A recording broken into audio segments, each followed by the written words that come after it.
Mesdames et messieurs, bienvenue, tribune de presse, lundi, premier numéro. C'est un honneur de vous retrouver. Il pleut abondamment à Kinshasa et la pluie n'est toujours pas synonyme de bonheur chez nous. La pluie amène souvent des problèmes et jusqu'à même à emporter certaines vies. Mais jusque-là, rien à signaler. Tout va quand même bien. On se rappelle de ce jour, le 11 novembre. Les changements, c'est Martin Fayulu. On s'entend, vous entendez tout ça déjà. Ça fait une année que la Mouka est aujourd'hui, disons, opérationnelle, on va le dire, mais avec beaucoup quand même de problèmes. Hein. Il faudrait aussi signaler cela. Je reçois deux personnes, ils sont déjà habitués. Pour l'un, ce sera la deuxième fois qu'il fasse son intervention ici. Il s'agit de Michel Koyakba, quelqu'un pour qui j'ai beaucoup d'estime. Michel, comment allez-vous? Très bien, Christian, et qui travaille également à tous ceux qui suivent Congo Buzz. Je crois partie de le monde. Merci également de la confiance et surtout d'être là aujourd'hui. Ça a toujours été un grand plaisir. Jenny Kalinda. Oui, bravo le dévoiler déjà. L'ami des changements. Jenny Kalinda aujourd'hui, soutien au FRDC. Soutien total au FRDC qui ont prouvé de quoi ils sont capables. Ils ont toujours été capables. Oui. Et moi, j'ai toujours eu confiance en notre armée. Et aujourd'hui, lorsque ils arrivent quand même à retrouver plus de 500 tonnes de munitions qui étaient entre les mains des rebelles, pas des rebelles, des ADF, des forces négatives, et qu'ils les mettent hors d'état de nuire, ça mérite des encouragements. Lorsque j'ai vu la photo du mot là et de la montagne de Tchanzu, je crois, Tchanzu, là où ils se mettaient pour tirer à 30-23 km. Quand j'ai vu ça, j'ai eu des larmes aux yeux, j'ai dit... Donc ces gens abattaient les citoyens inutilement. Inutilement et avec toute facilité. Parce qu'ils occupaient une très bonne position. Je ne suis pas militaire, mais j'ai appris que c'est lui qui est sur une zone surélevée. Il a l'avantage sur les autres. Et, mais aujourd'hui, que cette montagne-là soit récupérée par les FARDC, coup de chapeau les gars, continuez. Nous avons vraiment besoin de ça. Mais c'est qu'il faut quand même dire que comment ça s'est fait qu'on le fasse aujourd'hui sous Félix Tshisekedi alors que sous Kabila, on n'a jamais vu cela. Mais c'est justement l'inquiétude. Mais pourquoi pas hier, seulement aujourd'hui? Est-ce que ce n'est pas un arrangement facile? Bon, je pense qu'à mon avis, à un moment donné, on a décrié cette armée. Hein, la chaîne des commandements, c'était plutôt... il y avait beaucoup de trahisons. Ça, c'est un fait accompli. Et puis, c'est aussi le fait que beaucoup de nos généraux ici à Kinshasa, c'était leurs propres affaires. Exactement. Vous vous souvenez qu'on a découvert des ADF Nalu, d'autres miliciens, par exemple, avec les tenues militaires de FARDC. Et des munitions, même. Et des munitions également. Et ça, c'était les complicités qu'on a des gens. Je crois que maintenant... Mais il y a des rapports, Michel, des rapports internationaux qui ont cité même les noms des généraux qui vendaient les armes, qui étaient dans le trafic. Les trafics d'armes aujourd'hui, ils sont connus. Le général Tango Fort, il est ici, il est toujours là comme l'un de chefs d'état-major général, notamment en termes de chargé des opérations à ces niveaux-là. Donc, ce sont des choses qu'on doit, à un moment donné, moi je pense, et Félix Tshisekedi l'a dit, je crois qu'à un moment donné, il faut mettre les gens devant leurs responsabilités et surtout qu'on doit changer la chaîne de commandement qui se trouve tout au long de la partie est de notre pays. C'est important parce que seulement, comme l'a dit tout à l'heure Jenny, nous avons des généraux, nous avons des officiers militaires qui sont formés efficacement. Je crois que vous vous souvenez de Baouma, vous vous souvenez de Mouzemabe, tout récemment c'était le colonel le général, c'est lui qui a fait de heureuse mémoire, Mamadou Ndala, qui ont fait des exploits, on les a tués, vous savez comment on les a fait. Je crois qu'avec le général Mbala aujourd'hui aussi, qui est aussi un homme qui a une très forte capacité en termes de formation militaire, on espère bien on va leur laisser le temps de faire le travail pour le compte de la République. Alors, mais je pense qu'il y a un problème de volonté parce qu'au niveau du sommet de l'État, on a senti une volonté affichée clairement du président de la République qui dit qu'il est prêt à donner sa vie pour que la paix revienne dans l'Est du Congo. Et aujourd'hui, c'est que nous voyons, nous croyons, nous comprenons, excusez-moi, que son engagement, et même face aux généraux, quand il leur tient un discours ferme, déterminé, pour leur dire mettez fin à la guerre dans l'Est du Congo. Je crois que ça sont des résultats justement de ce leadership-là aujourd'hui qu'incarne Félix Tshisekedi, que nous encourageons. Parce que nos compatriotes de l'Est, ceux qui se retrouvent, ce sont les dignitaires. Mais la population souffre. La population souffre et qu'aujourd'hui, quand il y a un engagement, une détermination, nous n'avons qu'à l'encourager. Et Alors, je crois que c'est une responsabilité de tous les mouvements citoyens de dire, allez-y, les forces armées de la RDC, c'est la responsabilité de nous, hommes des médias, de pouvoir encourager ce qui s'est fait aujourd'hui par nos militaires, mais aussi prendre des dispositions pour que ces gens-là ne reviennent pas. Il ne faudrait pas que ce soit une paix de 6 mois, une paix de 3 mois, et, comme on appelle ici, courte joie, et que demain, ces gens-là commencent à revenir. Mettre fin également à l'impunité, c'est important, hein, quand même, il faut quand même rappeler par rapport à l'impunité, parce que vous savez que Bosco Ntaganda, qui est aujourd'hui condamné à 30 ans de prison à la CPI, il a été nommé général par, par Kabila, ici dans ce pays. Alors c'est un sujet rwandais. Mais il n'est pas le seul, hein, ils sont nombreux. Ils sont nombreux. Les autres, Mutebossi, Laurent Kunda qui sont encore là, en tout cas le Rwanda doit aussi coopérer. Ça c'est important que les pays voisins puissent coopérer de façon à ce qu'on fasse face. C'est vrai, il y a un problème aussi, avant de parler de la Mouka. Cette question, cette partie de l'Est est en deuil, ça fait pratiquement 20 ans. Il y a Fizi, Minembwe, ça continue toujours à avoir des problèmes à ce niveau. Est-ce que vous pensez que le président va élargir la vision pour finalement mettre hors d'état de nuire tous les groupes rebelles? D'abord, il faut les répertorier, les attaquer, avoir un plan sérieux. Est-ce que vous pensez que le président est dans cette logique-là? 130 groupes armés, c'est seulement au Congo. C'est seulement au Congo qu'on a comme ça 130 groupes armés. Au moins, nous avons un chiffre. À l'époque, on n'en avait même pas. On ne savait même pas c'était combien. Mais maintenant, on sait au moins qu'il y a 130 et qu'il faut maintenant lutter pour que nous puissions les éradiquer un après l'autre. Mais il faut considérer que ce qui se passe dans l'est du Congo, il faut effectivement une jonction des forces, comme l'a voulu le président de la République, Michel l'évoquait tout à l'heure, entre le Rwanda, l'Ouganda et la République démocratique du Congo. Parce que de temps en temps, lorsqu'ils fuient la répression en RDC, ils vont en Ouganda se réfugier là-bas, où ils trouvent des refuges au Rwanda, et après ils reviennent chez nous. Mais quand il y a une action concertée, c'est-à-dire ils sont traqués au Congo, lorsqu'ils arrivent au Rwanda, on les traque, ils vont aller en Ouganda, on les traque. En ce moment-là, nous pouvons arriver vraiment à éradiquer complètement. Est-ce que vous ne demandez pas au Rwanda d'abandonner, de renoncer à ses idées de prédation, de voler les minéraux au Congo, de participer à des tueries, je veux dire, généralisées, des frappes ciblées, vos minéraux? Est-ce que vous demandez au Rwanda de renoncer à cela? C'est sous-entendu, c'est sous-entendu parce que le président Félix dit clairement que le Congo a besoin de la paix. Vous avez besoin de minerais. On a vu Paul Kagame qui a produit son téléphone, où c'est écrit Paul Kagame, un téléphone qui s'appelle Paul Kagame. C'est vrai, c'est peut-être un fake aussi, on ne sait jamais avec les réseaux sociaux. On ne sait pas, mais bon, c'est ce qu'on a vu, c'est ce qu'on a vu. Le téléphone a un nom, mais vers l'arrière, là, on voit le nom de Paul Kagame. Alors, on s'est dit, vous avez besoin de minerais pour produire vos téléphones, pour avoir vos usines de fabrication de voitures telles ou de... Voilà. Vous avez besoin de nos minerais. Venez officiellement. Venez le grand jour, nous signons des contrats. Vous venez implanter vos usines chez nous. Vous employez des Congolais qui ont besoin du travail. Et c'est comme ça que les choses se passent dans des pays civilisés avec des hommes civilisés.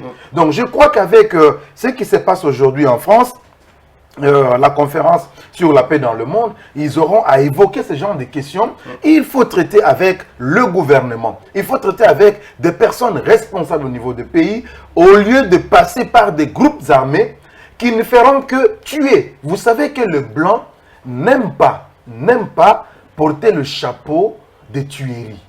Mais depuis très longtemps, on ne voulait pas parler de ce qui se passe dans l'Est du Congo. Vous avez suivi, on a posé une question à Bill Gates sur ce qui se passe au Congo, le minerai de sang. Lorsqu'on a parlé de son entreprise Microsoft, qui travaille avec des minerais venant du Congo sur les dos des petits-enfants, il n'a pas voulu répondre à cette question-là. Parce que ça embarrasse. Les Occidentaux sont embarrassés de savoir que l'un d'eux va tuer en Afrique pour se faire de l'argent. Mais si aujourd'hui, nous nous mettons dans la dynamique officielle, vous venez travailler chez nous officiellement, nous vous ouvrons des portes, et vous avez des minéraux, nos compatriotes ont du travail, ça va, tout le monde gagne, et il y a la paix pour tout le monde. Et là, il n'y aura pas de groupes armés. Alors, mais je ne suis pas d'accord sur le point que Jenny développe tout à l'heure. Je crois que même l'adage, je l'ai dit, hein, qui veut la paix prépare la guerre. Ce qui est vrai, ce n'est pas... les problèmes de l'Est, surtout avec l'insécurité, c'est un problème un peu transversal et puis un peu complexe en même temps. L'enjeu principal, nous savons plus ou moins, c'est les richesses du Congo. Oui. Minembwe, c'est pas très Minembwe, loin. exactement, le coltan, il voilà, a tout ce qu'on il a peut voir. aussi, il tue avec le gaz.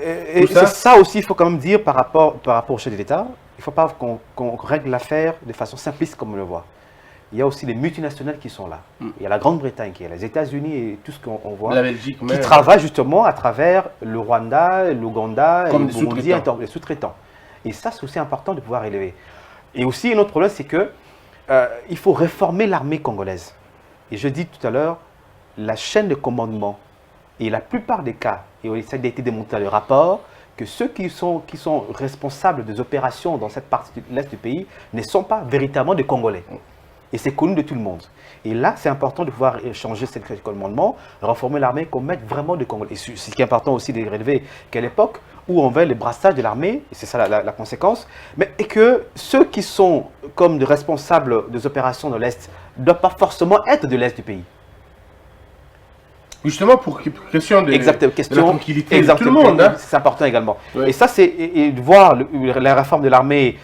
Aussi, il faut voir du côté de nos voisins et aussi de multinationales. Et ça, je crois que ça, c'est au niveau de la diplomatie qui doit maintenant être primée pour que finalement qu'on fasse comprendre non seulement au Rwanda, mais aussi à ces multinationales qui sont, comme on dit, des mercenaires qui viennent. Et aussi, il faut rappeler aussi le rôle que joue la MONUSCO. On ne le dit pas assez. La MONUSCO a été complice plus d'une fois dans le pillage de ressources de notre pays. Vous vous souvenez de la date qu'on dit no kunda, no job, no kunda. C'est-à-dire que... Tant qu'il n'y a pas de groupes armés, nous, on n'a pas de boulot. Et parce que les mines d'or, on retrouvait et les FARDC, et les groupes armés, et la MONUSCO qui exploitaient ces services. Et chaque personne pouvait inquiéter l'autre. Je crois que ça, c'est important de pouvoir relever. C'est un problème global et qu'il faut vraiment qu'on puisse raisonner en termes de vision globale également pour qu'on puisse avoir la paix définitive dans cette période. Alors, vos frères à Minembwe continuent à quand même avoir des sérieux problèmes avec cette histoire de la territorialisation de la question. Ils ne veulent pas entendre parler des territoires parce que si on parle de territoire, il y aura quelqu'un qui sera nommé qui n'est pas la personne qui de confiance, ainsi de suite. Et Fizi, c'est la même chose. À un moment donné, je me dis, mais on dit souvent le soleil se lève à l'est et se couche à l'ouest, mais si on regarde dans la carte, l'est en question, c'est vraiment Fizi. Alors comment ce soleil qui se lève là-bas transporte les pleurs, les douleurs, le sang, l'apporter à l'ouest du pays? Est-ce que nous ne pouvons pas trouver une solution, je vais dire, durable, comme vous avez dit tout à l'heure, pas des solutions précaires, mais une solution durable pour que ceux qui sont au sud d'Ubangi, la paix qu'ils ont là-bas, qu'on retrouve la même paix au niveau de Kivu, au niveau de cette partie-là de la République. La vision expansionniste, et c'est ça aussi la vision expansionniste de Kagame, et c'est l'homme dangereux. Moi je dis, Kagame c'est l'homme dangereux. Plus d'une fois que j'ai discuté avec des gens, c'est un homme qui a toujours voulu prendre une partie de notre territoire. Une sorte de revanche, hein. Ce qui est grave, voilà, ce qui est grave dans tout ça, c'est que, vous savez, quand vous avez l'ennemi dans votre maison, comme un serpent dans votre chambre, c'est plus dangereux. Et moi je dis, c'est pas forcément, je ne vois pas le Rwanda comme pays, comme un danger permanent, mais c'est plutôt les complicités, parce que le Rwanda fait une guerre par procuration au Congo. Oui. À travers des complicités internes, c'est-à-dire que les Congolais eux-mêmes qui jouent le jeu du Rwanda. Des Congolais qu'eux ont placé ce qui est très dangereux. Où on a vu par exemple que on mène une opération comme maintenant on le fait avec le FARDC, avec Exploit d'ailleurs, qu'on félicite, on soutient, mais qu'au même moment, en 2 minutes après qu'on ait rendu public ou soit déjà fait les plans de guerre, mais l'ennemi a déjà les plans de guerre en quelques minutes. Et ça, c'est important de voir relever. Je crois qu'au-delà de ce qu'on peut dire, on peut avoir la vision de pouvoir conquérir comme Hitler l'a fait ou d'autres nations par exemple, mais il faut quand même que nous-mêmes, Congolais, puissions... Tant qu'on aura des tops chez nous, ça sera pas possible. Et ils sont... dans toutes les institutions, à un sommet, le plus haut sommet de notre pays, c'est important de relever, et de dénoncer d'ailleurs, et comment faire ces Alors, Jenny, Michel a parlé du brassage. Le RCD est venu avec un groupe de gens qui ont été finalement renversés dans l'armée. Des gens, pour la plupart des cas, n'étaient pas qualifiés, mais ils vont finalement travailler dans notre armée. Après, ils sont restés à l'armée congolaise. Bemba a amené aussi une partie. Et bon, c'était comme ça. Est-ce qu'aujourd'hui, l'affaire de Bosco-Ntaganda, est-ce qu'il n'y en a pas beaucoup en RDC? Pour que le plan de balkanisation fonctionne, il faut que nous soyons infiltrés. Et pour que nous soyons infiltrés, il suffit que nous ayons des dirigeants qui sont d'origine douteuse et que nous ayons des dirigeants qui facilement peuvent céder. Mais je crois qu'aujourd'hui, nous avons un leadership fort. nous avons un leadership fort, ça nous a manqué, et qu'aujourd'hui, il n'est pas facile. Je pense qu'il sera vraiment difficile pour ceux qui pensent, ceux qui rêvent de la balkanisation de la RDC, de pouvoir le faire. Parce que Minembwe, c'est une commune. Que ça reste une commune, point barre, et on passe. Minembwe doit rester une commune. Alors, lorsque on cherche à ériger cela en territoire, lorsqu'on veut élever cela à une ville et tout ça, il y a un plan derrière. Ouais. Parce que Minembwe, nos compatriotes qui sont là-bas, ils sont en train de penser qu'ils sont minoritaires. Mais moi, je me demande, les Congolais se demandent, qui sont majoritaires? Quelle est la tribu qui est majoritaire au Congo? Nous sommes tous des minorités. Nous avons des zones. Il y a une zone swahiliphone, il y a une zone lubaphone, lingalaphone, kikongophone. Oui, ce sont des zones qui existent. Mais là-dedans, vous avez des tribus minoritaires. Les Béna, les Béna, les Béna, les Ba, les Ba, les Ba, les Ba. Ce sont des minorités. Alors pourquoi eux, ils veulent se victimiser pour que le monde entier trouve que non, ceux-là, ils méritent tel dirigeant, ils méritent tel poste, ils doivent avoir juste des postes au nom de leur tribu. Ce que moi je ne comprends pas aussi, on va terminer, ce que je ne comprends pas, Michel, c'est que si nous considérons, je ne crois pas, mais si nous considérons que Banyamulenge qui sont des Congolais, genre sens propre Congolais au sens normal, si nous considérons ça comme ça, pourquoi lorsque un élu du Sud-Ubangi ou du Nord-Ubangi, quand il y a un problème au Sud-Ubangi, il ne vient pas en parler comme si c'était le seul territoire du Congo. Ils parlent de la même façon qu'il y a un problème au sud, de la même façon qu'il y a un problème au nord, ils en parlent. Mais pourquoi c'est des Minem, c'est de Banyamulenge? Quand on tue les gens au nord du pays, ils n'en parlent pas, ils sont silencieux. Quand on tue les gens à Kamana-Sampou, ils n'en parlent pas. Mais quand il y a deux petits problèmes au niveau de Banyamulenge, alors c'est toute la communauté internationale. C'est là où maintenant, c'est là où on rejoint la thèse pour dire que les Banyamulenge ne sont pas les Congolais. Parce que si ceux qui sont les Congolais, moi j'ai toujours dit, je vois Moïse Nyarongabo, ce n'est pas les communautés, ce qui est grave, c'est que ce n'est pas les communautés qui sont marginalisées. Vous avez des Banyamulenge qui sont aujourd'hui dans les institutions de la République. Mieux représentés d'ailleurs. Mieux représentés dans l'armée, dans les services de sécurité, dans le gouvernement. Plus qu'aucune ethnie, il faut le dire. Azaz Roubera est devenu aujourd'hui le chef coutumier de la décentralisation. Toujours aux affaires. Toujours aux affaires. L'éternel ministre de la décentralisation. Voilà. Donc, c'est un prétexte, je dis, c'est pas des Congolais. Et là, c'est démontré avec le texte. Oui, on sous-entend qu'il y avait un décret de Mobutu à l'époque qui les avait conféré en 1960. Mais en fin de compte, on comprend un peu le contexte qui est là-bas. Mais vous pouvez être Congolais, mais d'origine... Vous pouvez être Congolais mais d'origine rwandaise. Pourquoi ça nous pourquoi ils ne veulent pas qu'on dise d'origine? Parce que quand nous on est aux États-Unis, on dit américain d'origine. On te demande le from. Oui, ouais. Alors pourquoi ça gêne autant? Et moi, la crainte, c'est quoi? La crainte, c'est que comme on peut rappeler également, la crainte, c'est que lorsqu'ils commencent déjà à faire de bruit comme ils le font maintenant, généralement après cela, c'est la guerre qui commence à l'est. Oui.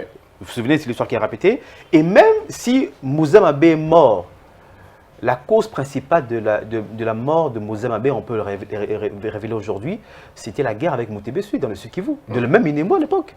Où c'était un plan déjà, les Minembwe étaient partis. C'est Moussa Mabé qui a déjoué ces plans à l'époque. Il y avait même la complicité de Kabila à l'époque, où on n'a pas refusé qu'un Moussa Mabé est allé avec un bataillon seulement, et on a mis en déroute Moutébessu.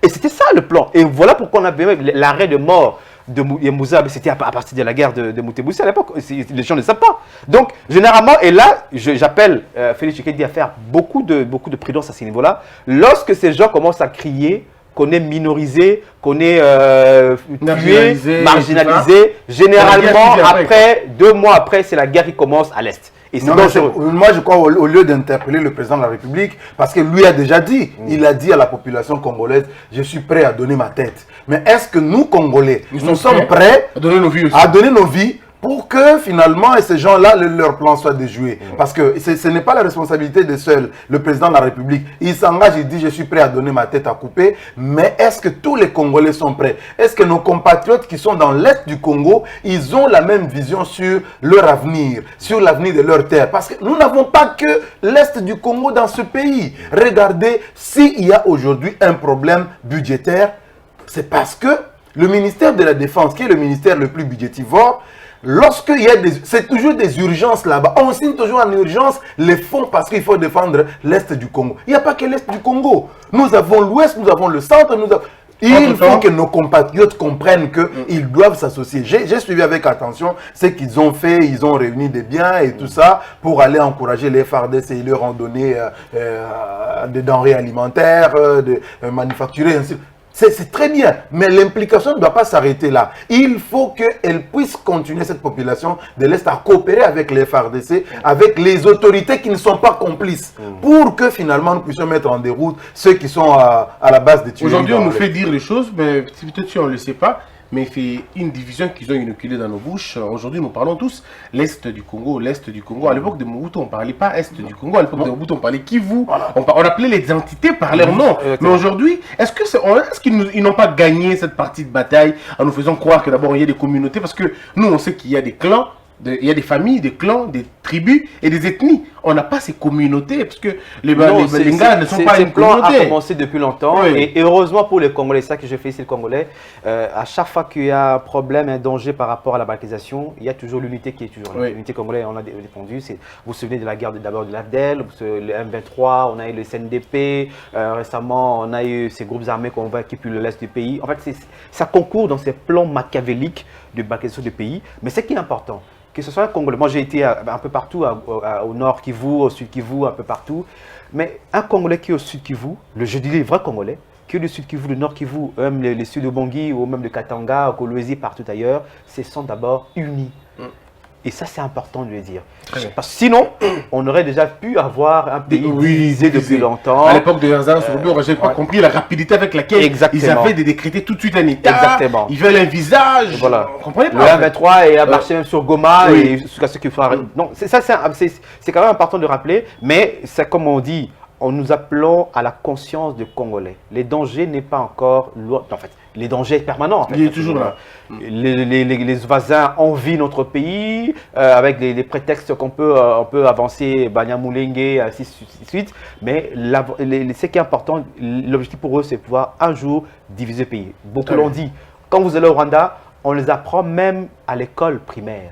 Un enfant. On dit, vous voyez, notre pays, c'est un petit pays. Nous avons la vision de pouvoir avoir un grand pays, avec un grand espace. Parce qu'eux, ils sont des dormeurs, il faut prendre ce qu'ils ont. Et ça, on apprend. Et moi, je pense que dans les programmes d'éducation de notre pays également, on doit inculquer à nos jeunes Congolais, écoutez, nous devons défendre notre pays.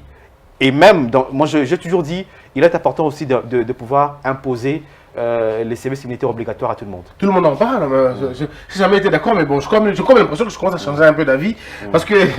Pas comme les bérets rouges, hein, non, pas pour les militaires. Non, pas les vrais services militaires imposés, on peut le faire. Exactement. Exactement. Parce que notre pays, il faut que ça reste comme ça. C'est un legs qu'on doit donner à nos enfants. Nos ancêtres nous ont donné un pays fort, un pays uni. Alors ça va être scandaleux si nous nous laissons un pays divisé.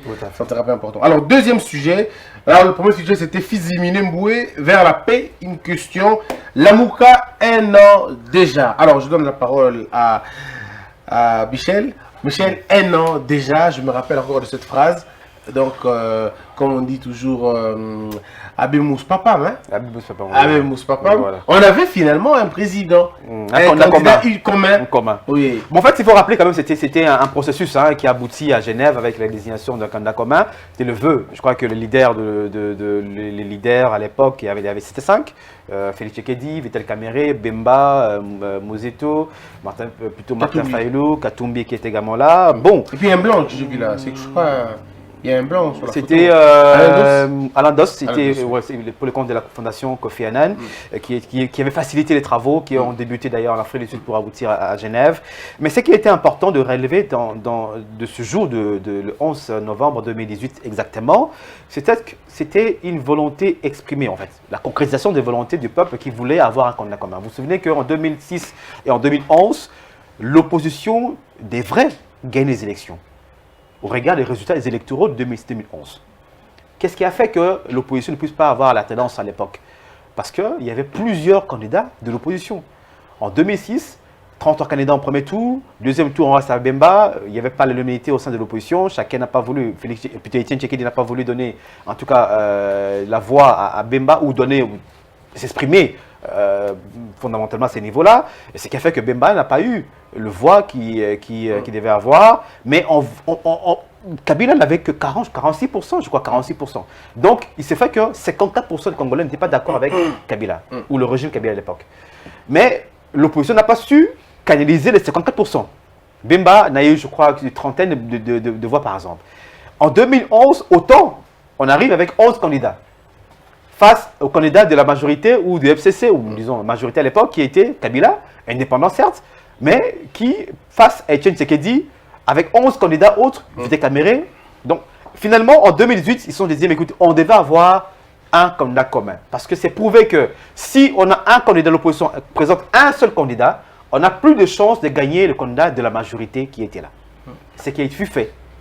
Bon, la manière dont c'était fait, on sait plus ou moins après, quelques heures après, c'était d'abord Félix Tshisekedi qui s'est dit, bah, écoutez, j'ai été roulé, alors que déjà il faisait la déclaration que le changement c'était Martin Fayulu. Après lui, c'était Caméré qui est intervenu également pour désister la base, de la base, donc pas la consultation de la base, c'est qui suffit. Mais ce qui est vrai, qu'au-delà de cette défection de ces deux, la Mouka, à travers son candidat commun qui a été désigné, Martin Fayulu, a continué. Et je crois que la campagne menée par les candidats de la Mouka a donné quand même une très vision, non seulement des individualités, mais le fait pour le peuple d'avoir été clair ou adopté l'idée de la candidature commune au sein de l'opposition pour finalement battre un candidat de la majorité. Je crois que même le résultat à travers le candidat du Cash, autant de la Mouka face à Chadari qui a perdu, je pense fondamentalement c'était une réussite et moi je garde un bon souvenir de cette journée de 11 novembre 2018. Alors 11 novembre 2018, à quelques mois des élections, je crois quelques jours, quelques semaines des élections, Martin Fayulu fut choisi candidat commun. Où étiez-vous, Jenny Kaninda? Comment avez-vous reçu la nouvelle?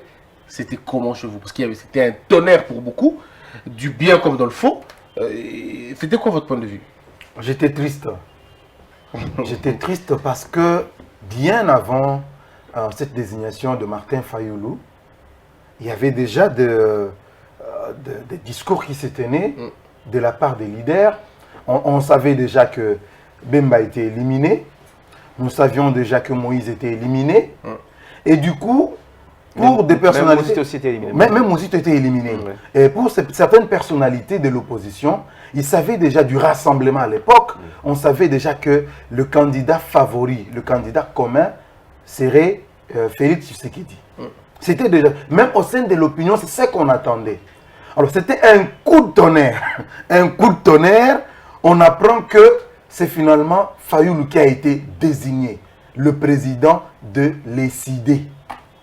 Le président de l'ECD. Un parti qui n'était présent qu'à Kinshasa. Alors que ce poids-là devait être porté par quelqu'un qui avait de l'envergure sur l'ensemble du pays. Même pas sur l'ensemble, mais au moins sur une représentativité conséquente au niveau du pays. On voyait par exemple quelqu'un comme Bemba malheureusement éliminé, Katumbi malheureusement éliminé. Donc les trois là, ce sont eux qui portaient l'espoir des Congolais. Mais malheureusement, on nous dira que c'était Fayulu. Qu'est-ce qui s'était passé dans ce laps de temps entre le rassemblement, la vie au sein du rassemblement, la dynamique pour l'opposition, tout ça, et la création de la Mouka et désignation de Fayulu? Qu'est-ce qui s'est passé là-dedans? C'est là qu'on dit qu'il y a eu vraiment des choses sur lesquelles on ne peut plus revenir, des tristes mémoires sur la Mouka, une influence, une main extérieure qui a agi en faveur de Martin Fayulu. Mais les signatures sur le papier n'étaient pas influencées. C'était les signatures n'étaient pas influencées. Oui. Les signatures n'étaient pas influencées. Il a signé en âme et conscience. Oui. Mais vous savez, un intellectuel, quand il pose un acte, il y a 3 étapes. Avant de poser l'acte, il réfléchit. Et pendant qu'il pose l'acte, il réfléchit. Et même après avoir posé l'acte, un intellectuel, il réfléchit. Et il nous arrive tous que, même dans une émission comme ça, avant de répondre, je réfléchis. Pendant que je réponds là, je suis en train de réfléchir. Et après, quand Quand on donne la parole à un autre, pendant que je réfléchis, je me dis non mais normalement je ne devais pas dire ça. Ça nous arrive à nous tous. Et Félix Tshisekedi a agi. Mais la différence, c'est que Félix Tshisekedi appartenait à une force politique qui s'appelle l'UDPS. Et qu'à l'UDPS, le fonctionnement est différent de l'ECD, il est différent du MRC, il est différent de l'ensemble pour le changement. La réflexion est différente. Parce que dans ces différentes formations politiques, lorsque le leader décide, c'est exécuté comme ça, comme le leader a décidé. Mais ce n'est pas le cas à l'UDPS. À l'UDPS, vous, cadres, vous pouvez décider. Mais si les militants, les membres du parti, la base dit non, vous êtes obligé de vous plier. Et c'est ce qui a été le seul qui n'a jamais eu de gifle à l'UDPS, c'est Etienne Tshisekedi Amulumba et Félix Tshisekedi. Il n'y a que les deux là qui n'ont jamais été giflés. Tous les restes ont déjà été giflés. Tout récemment, le président Haï, il a reçu des sachets d'eau sur le visage. Donc c'est dire que c'est une force politique qui agit différemment. Alors la force politique a réagi après la signature de leur président. La force politique UDPS a réagi pour dire non, on ne peut pas nous embarquer comme ça dans cette histoire. C'est quoi cette signature-là? Tu retires, monsieur. Tu ne retires pas, tu ne reviens pas au parti, tu restes là-bas. Et c'est l'ultimatum qu'on a vu finalement. Mais il se rend compte ici, Michel, que les conseillers du président aujourd'hui, M. Moukeba, David, il était parmi ces gens qui ont monté les gens ici pour dire non à Félix Tshisekedi, qui, selon Moukeba, Tshisekedi était tout à fait d'accord. Il a dit, bon, la démocratie, non. Et c'est eux qui lui disent, non, mais écoutez, il y a eu une tricherie là-bas, tu as été dupé. Eh bien, est-ce que on doit faire confiance à ça? Parce que c'est finalement l'UNC, l'UDPS qui se réveille, qui disent jamais, vous ne continuez pas cette histoire, il faut sortir.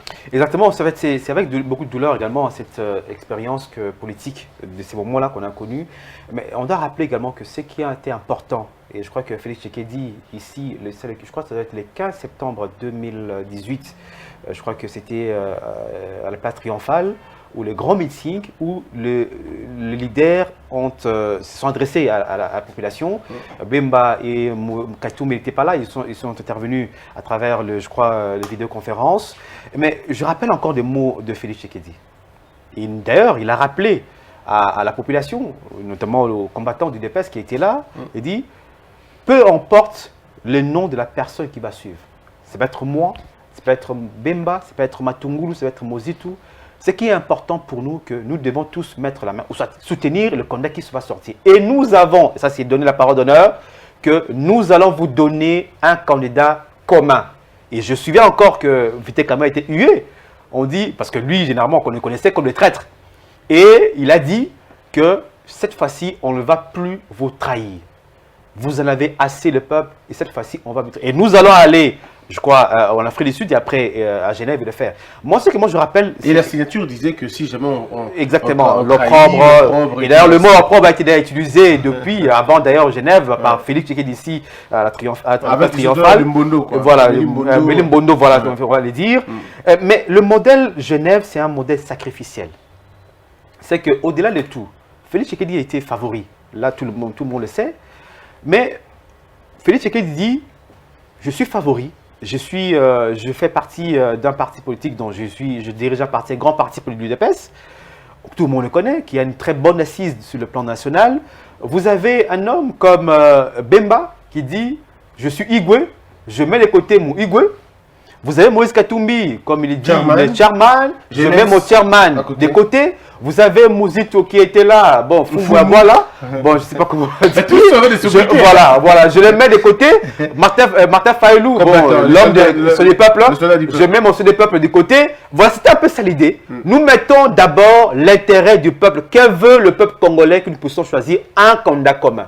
Soit-il Félix Tshisekedi, soit-il Vital Kamerhe, soit-il Martin Fayoulou ou Adolphe Mouzito ou Freddy Matungulu par exemple.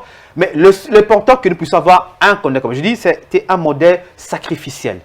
Il s'est fait malheureusement ou heureusement que ce soit Martin Fayoulou qui sort candidat quand même. Moi, je ne suis pas dans le secret. Après des combines. Voilà. Les 5 leaders étaient, en tout cas, face à leurs responsabilités.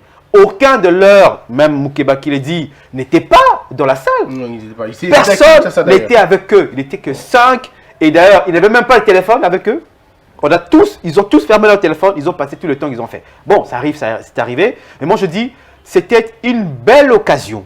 Et je suis d'accord que même le résultat après, même si aujourd'hui, on dit, Félix Tshisekedi aujourd'hui prend Kabila comme partenaire, et je me dis que Félix Tshisekedi serait mieux aux côtés de Martin Fayulu que de Kabila. Et c'est démontré, c'est démontrable. Et je crois que l'histoire va donner raison par rapport à ça. Et je dis, 11 novembre 2018, c'était un moment où, d'abord, les leaders ont dit, nous mettons de côté nos égos. Notre argent, notre force, tout ce qu'on peut avoir, mais nous mettons d'abord l'intérêt du peuple au premier plan. Et c'est ce qui est fondamental. Et jamais dans l'histoire du pays, on n'a jamais connu cette étape de la vie politique congolaise. Alors, Johnny Kaninda, essayons de réfléchir un peu dans l'avenir. Supposons que Martin Fayulu était candidat président et que Félix Tshisekedi avait accepté de l'accompagner jusqu'à la fin. Est-ce que le FCC serait aussi fort aujourd'hui? Pas du tout, pas du tout. Le FCC ne serait pas fort. Et, je revois encore cette scène. Moi, j'ai toujours soutenu l'existence et même aussi la survie de la Mouka. Parce qu'au moins, ça nous a donné l'occasion d'avoir des élections avec un nombre assez réduit de candidats. Si bien qu'il y en a qui ont résisté et tout. Ceux qui étaient à Kinshasa, ceux de l'opposition qui étaient à Kinshasa, qui n'ont pas voulu cautionner ce qui s'est fait à Genève. Parce qu'on ne les avait pas invités. Parce qu'on ne les avait pas invités. On comprend. Oui, mais c'était une question de poids politique. Oui, il y avait du poids politique. Vous n'avez pas quand m'appeler. Ils ont dit non, nous on n'a pas dans ça, nous on fait notre fonds en nous et tout. Mais au moins... Ils n'ont pas pu prendre 5% et tout ça. Non, pas du tout, pas du tout. Je pense que c'est une configuration que nous devons préserver. C'est que la Mouka doit persister. Et que nous aurons en ce moment-là, là je me projette déjà en 2023, nous aurons le pool FCC, nous aurons le pool cash et nous aurons le pool cash. Donc, possible que nous... FCC, cash et la Mouka. Donc, nous aurons en ce moment-là 3 pools avec possibilité d'avoir 3 candidats. Et nous pourrons avoir peut-être des individus comme Michel Koyapa, qui décident, moi je serai candidat. Et tout le Sud Bangui soutient. Voilà, tout le Sud Bangui, voilà. Donc là, c'est une configuration qui peut nous aider au moins à éviter des dépenses qu'on a eues avec cette multitude de litanie de candidats. Et si c'était Félix Tshisekedi candidat, disons, si Martin Fayulu soutenait Félix Tshisekedi, est-ce que vous imaginez un peu ce qu'on allait avoir aujourd'hui? À ce moment-là, le FCC n'aurait pas la force qu'il a aujourd'hui. Parce qu'il faut comprendre que Félix Tshisekedi s'est vu dans une position telle que, n'ayant pas eu la bénédiction de la Mouka, de ses frères de l'opposition, ses amis d'hier, n'ayant pas eu leur bénédiction, parce que Fayulu, jusqu'aux 9 jours avant l'élection, il disait toujours, nous n'irons pas aux élections avec cette machine à voter. Alors, Félix Tshisekedi, ayant compris les jeux de la majorité de l'époque, il s'est dit, si nous boycottons les élections, nous serons impardonnables vis-à-vis de la population parce que nous connaissons déjà le prix du boycott. Nous devons aller à ces élections. Mais Martin Fayulu et les autres amis qui étaient restés dans la Mouka, ils se sont dit, nous n'irons pas à ces élections-là. Alors, Félix Tshisekedi s'est trouvé dans une position telle que, avec qui coaliser maintenant? Donc c'était compliqué, il s'est dit, bon, je vais seul. Il a été rejoint par Kamere, par Adam Bombole, par tous les autres là. Mais il est quand même allé. Alors, après les élections, il fallait maintenant faire le choix. Est-ce que je vais m'allier à Martin Fayulu? Ok, je lui tends la main. Si Martin Fayulu avait pris la main tendue de Félix Tshisekedi, on ne serait pas dans cette situation-ci. Est-ce que vous pensez, Michel, que la division de l'opposition, disons de la Mouka et tout, a profité aussi au FCC pour faire beaucoup de tricheries? S'ils étaient déjà depuis bien avant d'accord ensemble, on y va ensemble, est-ce que ça n'allait pas fausser les calculs des autres? Parce qu'ils ont peut-être profité de tricher quand ils savent que vous n'êtes pas ensemble et que vous n'allez pas prendre position pour l'un. Moi, je crois que c'est évident. Hein, c'est évident. Je crois que la campagne électorale qu'on a vécue, tout ce qu'on a connu dans notre pays, en fait, en 2018 jusqu'en 2019, ce qui est important, c'est vrai. Ce qui est malheureux, 18 ans après, la majorité, à l'époque, sous Kabila, a été vomi par la population. Et la campagne électorale l'a démontré. Même si il y a eu séparation entre Martin Fayulu, ou les groupes de Félix Tshisekedi et de Martin Fayulu qui sont restés, mais sur terrain, il a été démontré, ceux qui étaient à l'aise, c'était le Cash et le Lamouka qui ont mieux mené leur campagne, contrairement au FCC. C'est démontré. Donc c'était une façon de le dire par rapport à ça. Et pour dire que aujourd'hui, ce qui est arrivé malheureusement, ce qu'on déplore, c'est que le fait pour Kabila de pouvoir aujourd'hui être dans une coalition avec l'UDPS ou le Cash, qui on sait plus ou moins, on sait d'ailleurs que c'était l'UDPS et le Cash, ça devait être de l'opposition. Donc, considérer aujourd'hui le Cash comme étant son bouclier, c'est quand même garder encore 18 ans de règne de triste mémoire. Et ce qui fait mal encore aujourd'hui par rapport à la gestion du pays. Et nous espérons que avec le temps, on va comprendre, et d'ailleurs les signaux sur le terrain, à travers les bases respectives, et ça aussi c'est important. Ça prouve assez des choses qui ne s'aiment pas parce qu'on va directement... Et c'est ça la question, on dit, mais non, lorsque à Genève, on désiste ou on retire sa signature parce qu'on n'a pas consulté sa base, mais est-ce que lorsqu'on a été en coalition, on a consulté sa base pour être en coalition? Et même, ça, la question, même lorsque la base réclame le divorce, on dirait on n'entend pas. Voilà. Bon, c'est ça maintenant les combles, oui. Alors, on va rentrer directement dans la troisième partie, c'est-à-dire le troisième sujet. C'est le FCC et Cash. On sent qu'il y a maintenant, un peu comme on dit, la goutte d'eau qui finalement fait couler le vase. Est-ce que Jenny Kaninda, tout ceci ne prouve pas que l'alliance a été très mal faite finalement? Ce n'était pas une alliance impossible. Moi, je mets tout ce qui se passe aujourd'hui dans le cadre de l'apprentissage de la démocratie. Nous apprenons la démocratie. Et il y a des gens qui disent la démocratie n'est pas africaine. Mais nous avons notre propre démocratie. Nous avons notre propre démocratie à l'africaine et que nous sommes en train de l'apprendre. Nous avons vécu l'époque de Mobutu. Il n'a pas commencé dictateur. C'est vrai, il y a eu des signaux, des arrestations, il y a eu des tueries, et tout ça.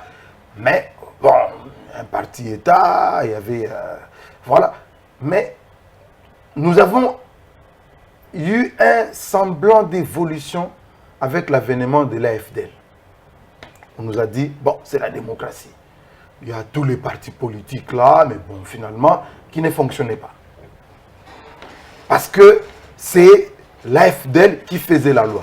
Nous sommes allés à l'école, nous tous. Bon, je ne sais pas si vous êtes allés vous aussi. Moi je suis allé à l'école de l'AFDL.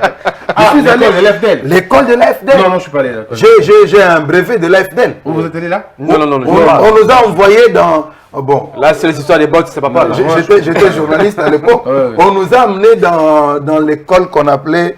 On nous a menés dans ce qu'on appelait le séminaire idéologique de l'AFDL. Le séminaire idéologique de l'AFDL, oui, je sais. Mais je ne suis jamais allé, mon frère ne m'a jamais Le séminaire idéologique de l'AFDL. Nous sommes allés là-bas, on nous a donné des brevets. C'était comme une sorte de lavage des cerveaux et tout ça pour nous modeler sur la vision de l'AFDL. Mais qu'est-ce qui s'est passé? Parce que lorsque je prends aujourd'hui Martin Fayulu d'aujourd'hui, je le ramène dans le temps jusqu'à l'époque de Mouzé. Martin Fayulu serait chez lui à... Chez lui, c'est encore où? Bon. Il a les maisons vers Delvaux, il a aussi notre maison. En fait. Chez lui, d'où il vient. Bandundu. C'est sa terre, au Bandundu là-bas. Donc en ce moment, Martin Feigné n'est pas savoir l'adresse de Fayulu, mais il est du Bandundu. Oui, il est du Bandundu, oui, mais de Kouilou, de Kwango, voilà. C'est pas trop. Il est du Bandundu, c'est tout ce que je sais. Voilà. Donc on c'est mauvais de Bandundu, disons. On s'exporte un peu dans le passé avec Mouzé. Martin Fayulu serait aujourd'hui dans son Bandundu natal. Il serait là-bas. Parce qu'avec Mouzé, non, mais on ne dit pas ce qu'on veut, on ne dit pas ce qu'on pense. On dit ce que l'AFDL veut que les gens entendent. Ouais, donc si tu dis ce que l'AFDL ne veut pas que la population entende, non, mais on te relègue. Ouais, donc c'était pas du tout la démocratie. Étienne a subi ça. Oui, il a subi cela. Il a subi cela. Alors, maintenant, on arrive à l'époque de Joseph Kabila. Là, il y a au moins les partis politiques fonctionnent. les partis fonctionnent, ok, il y a ICD là-bas, il y a le MLC, il y a tout ça, il y a des partis qui sont venus de mouvements rebelles et tout ça, qui sont... Alors ensemble, on est là tous. Mais vous sentez qu'il y a quelque chose qui manque, c'est la liberté d'expression, la liberté d'opinion. Ça, il n'y avait pas. Mais aujourd'hui, on a ce que... c'est dont on est bénéficiaire aujourd'hui, le fruit de l'alternance, parce que aujourd'hui, on doit vivre avec, au nom de ce que j'appelle l'apprentissage de la démocratie. Vous avez des actes qui sont posés. Jusque-là, vous comprenez que les responsables du cash ne tirent jamais, enfin, n'ont pas encore tiré à boulet rouge sur le FCC. Mais par contre, vous avez des responsables, même des hauts responsables au niveau du FCC qui tirent sur le cash. Sur Félix Tshisekedi. Sur Félix Tshisekedi. Sans gêne. Et même sur certains responsables au niveau de cash. Oui. Mais lorsque vous descendez au niveau des militants, les militants du côté cash ne sont pas à la base des actions, mais plutôt ils sont, dans les réactions. Parce que même ce qui s'est passé à Kolwezi, c'était une réaction.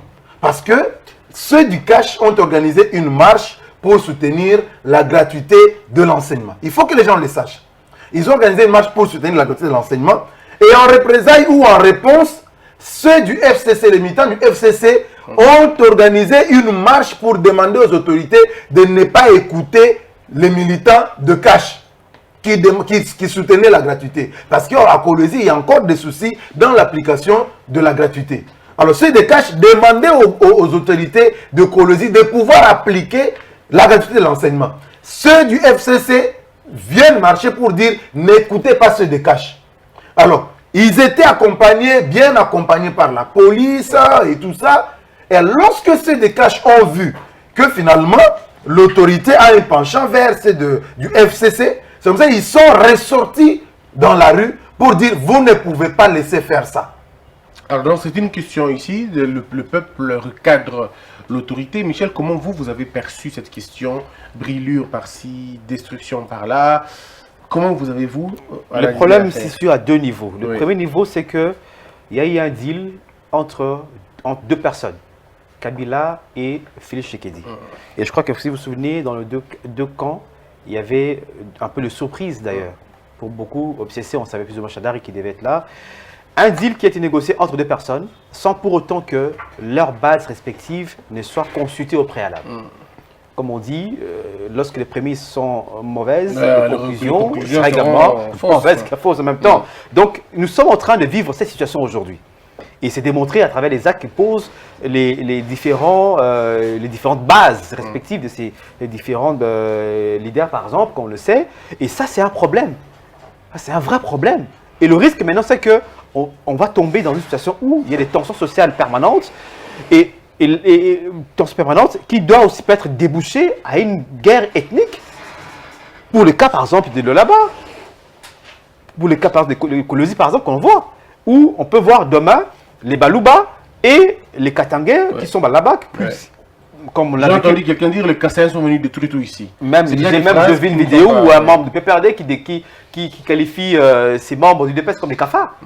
Les mots qu'on a entendus à l'époque au Rwanda. Biloulou, je crois. Hein. Vous vous souvenez? Et c'est très grave.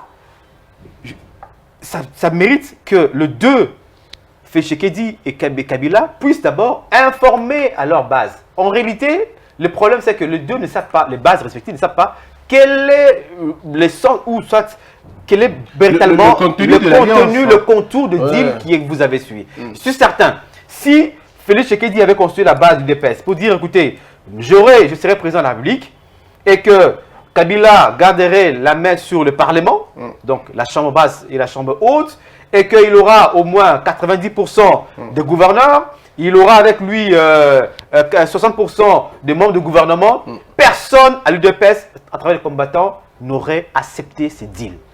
Et c'est tout le problème.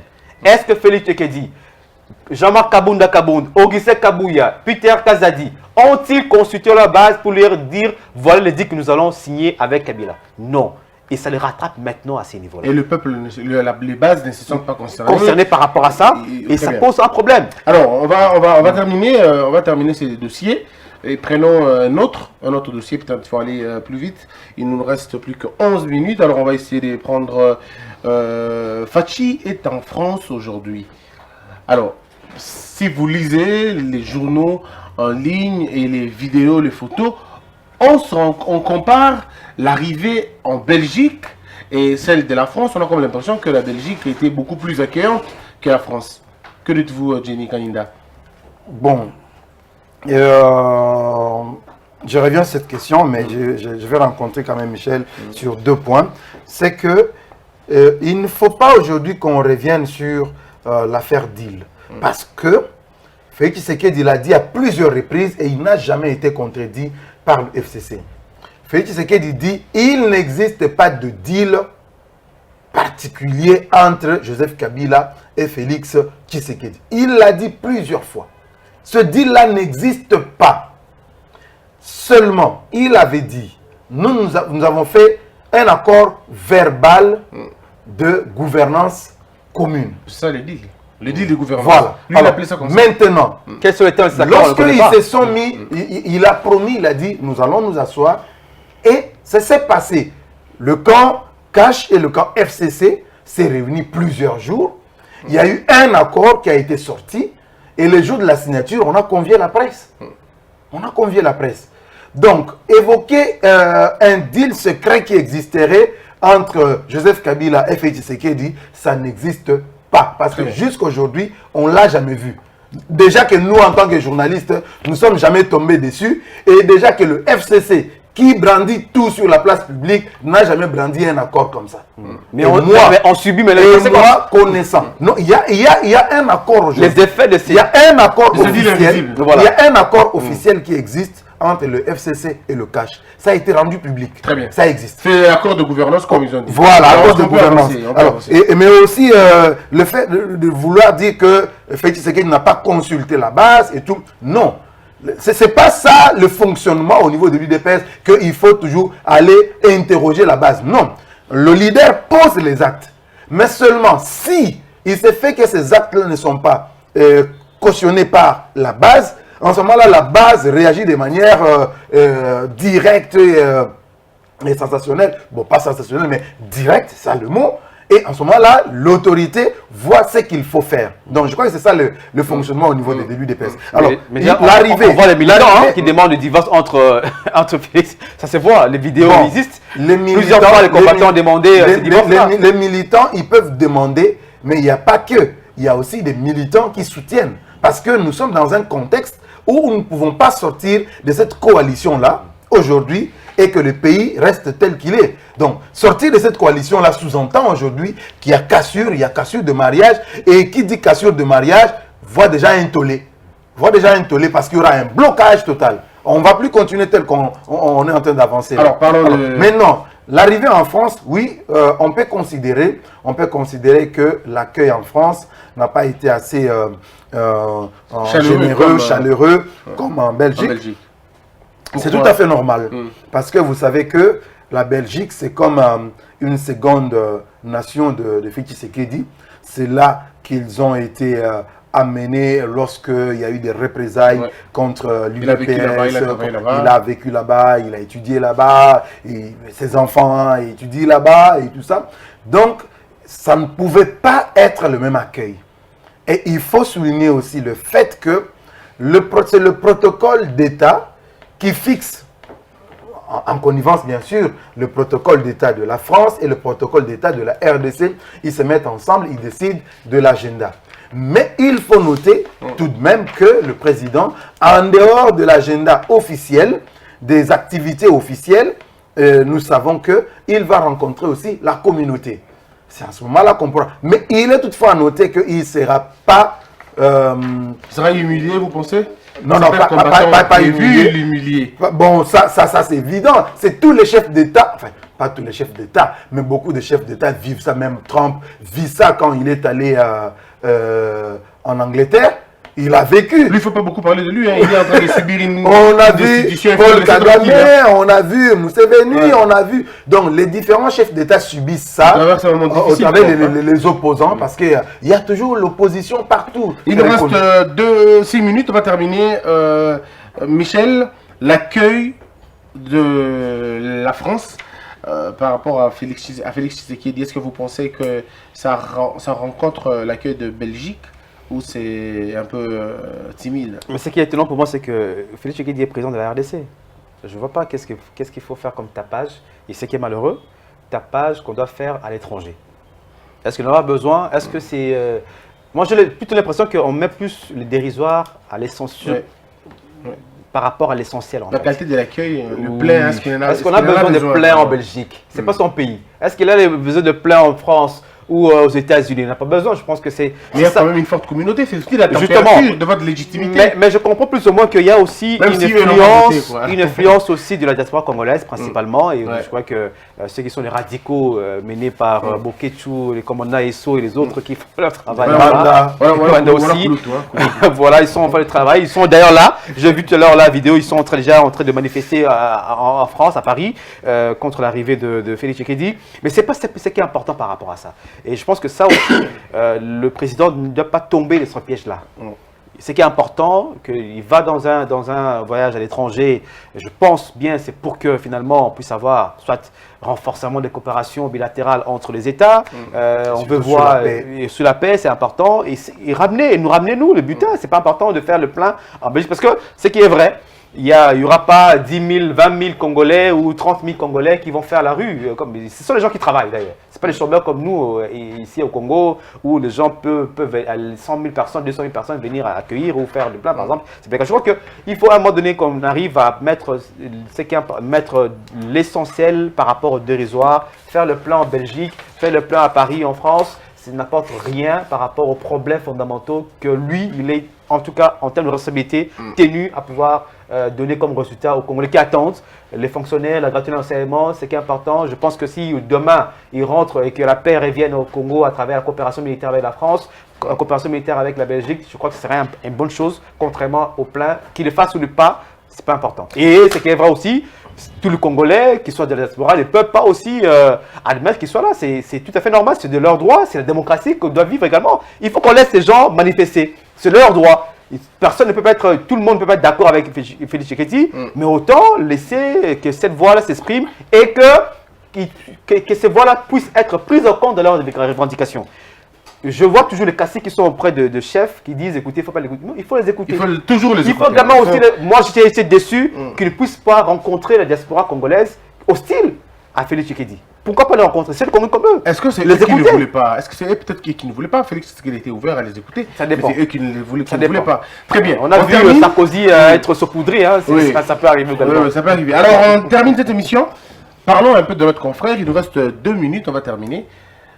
Pero Luara, que vous connaissez, que Michel connaît, vit maintenant en clandestinité. Il m'a appelé hier, on a parlé hier, avec une voix assez tremblante.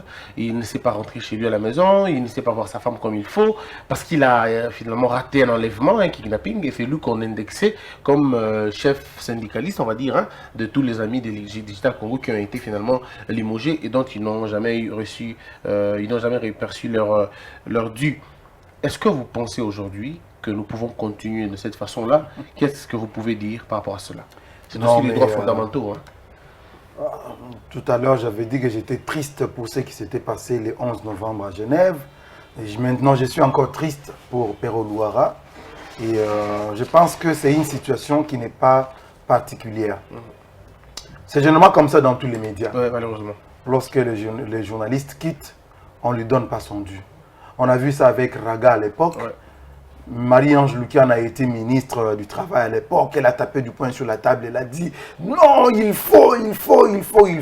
Fabien Lumbala, qui était le meneur, il s'est retrouvé à Télé 50. Et tous les autres amis là sont retrouvés dans la rue. Aujourd'hui, Anthony Chamba est pasteur. Donc, nous sommes en train de perdre des talents dans notre pays, des gens qui peuvent servir le public avec leur savoir qu'ils ont acquis à l'université, avec des formations, beaucoup de sacrifices, beaucoup de peines, nous sommes en train de le perdre. Moi, je me demande, qu'est-ce que l'honorable Jeannette Kabila, père, a payé ses confrères-là? Qu'est-ce qu'elle Et puis, c'est pas les Moi, je pense qu'elle a l'honneur à préserver. Elle a l'honneur à préserver. Honorable Jeannette Kabila, vous avez l'honneur à préserver. Ce n'est pas les quelques milliers de dollars là qui vont vous faire faillite. Non. Je crois que vous pouvez régler ça. Très bien. On termine, oui, puis Michel. Je compatis et je soutiens mon confrère Pierre Laura. Ce qu'on va dire, c'est que simplement, aujourd'hui, il est démontré, on a quand même dénoncé cela, c'est important. Lorsque un confrère est dans cet état-là, les clandestinités, vit dans un état de clandestinité, c'est quand même très grave. Pour lui-même, pour sa famille, on sait plus ou moins comment on vit à Kinshasa. Et déjà, plus ou moins, si par malheur, il arriverait quelque chose contre notre confrère, je crois que la responsabilité est connue. Oui, la personne bien évidemment. est connue. Mais on va dire simplement à Madame Jeannette, ça, il ne faut quand même pas le voiler. Hein. Elle a été citée dans l'affaire de Panama Papers. 15 milliards de dollars américains. Si même dans les Panama Papers, l'honorable Jeannette Kabila, vous enlevez, c'est pas 10 000 dollars, 20 000 dollars, ça vous change. Mais elle n'a pas réussi l'argent, c'est des rapports. Non, cité. Oui, d'accord. Qu'elle aurait 15 milliards de dollars qu'il aurait relogés hein, dans des comptes, comme on dit, offshore à l'heure. Bon, je ne me rappelle pas, mais c'est un rapport qui existe. Elle a été plusieurs fois triple, je crois 2006, 2011 et puis 2018 députée nationale. Depuis qu'elle elle était aussi présidente de la commission de double brassard. Double brassard, voilà. Donc elle est aussi la sœur jumelle du président de l'autorité morale du FCC, président national du PPRD. C'est quand même une honte que le nom de Kabila, de la famille Kabila, doit se citer dans une affaire où les gens ne payent pas les gens. Cela démontre, et ça doit conforter aussi la tête de beaucoup d'opposants pour dire que Kabila a tué ce pays. Comment vous-même, vous ne savez pas payer vos propres agents? Ils ont servi, et c'est ça aussi, ces jeunes gens que vous avez embauchés, ils ont servi le pays, ils ont défendu votre thèse, deux fois à leur risque, péril de leur vie. Dans cette ville de Kinshasa. Fraîchement de l'université. Hein, voilà. Tout le monde les a haïs pour rien. Alors, c'est des intelligences que vous avez pu utiliser pendant un bon moment. Soyez reconnaissantes, payez leur argent, ça ne vous coûtera absolument rien. Très bien. Mesdames et messieurs, merci beaucoup. C'était un grand plaisir. On a parlé de tout le sujet. On a parlé de Minembwe, on a parlé des Fizi, on a parlé de un an de la Mouka, on a parlé de FCC Cash, on a parlé de Pero Luara et des Fachi en France. Ça a été un grand plaisir. Merci beaucoup à vous, Michel Koyapa. Merci d'être là. Merci. Merci, en tout cas, c'est un grand plaisir. Merci à toi aussi, Jenica Ninda. Merci, Christian. Le beau. Ah, merci, l'intelligent. L'ami du changement. Mon expert, je recours souvent à lui pour des questions juridiques. Ah oui, c'est vraiment. On est ensemble. On se retrouve très prochainement, demain déjà. Alors, la toute dernière étape, c'est celle de donner le numéro. Donc, vous allez encore donner vos coordonnées pour que vous continuiez le débat. C'est la spécialité de l'émission. Ah, ok. En fait. Alors, c'est vous qui commencez. Le numéro de téléphone? Oui, votre numéro. Ah, pour ok. continuer le débat avec ceux qui voudront le faire. Ok, plus 243, 81, 59, 63, 339. Voilà. Alors, Jenny Kanina, comme toujours. Merci à tous les amis des États-Unis, de la France et de Colombie, particulièrement. Coucou à vous. Plus 243, 97 516. C'en est fini, je vous retrouve très prochainement. Que la peur quitte nos esprits et que Dieu bénisse la RDC.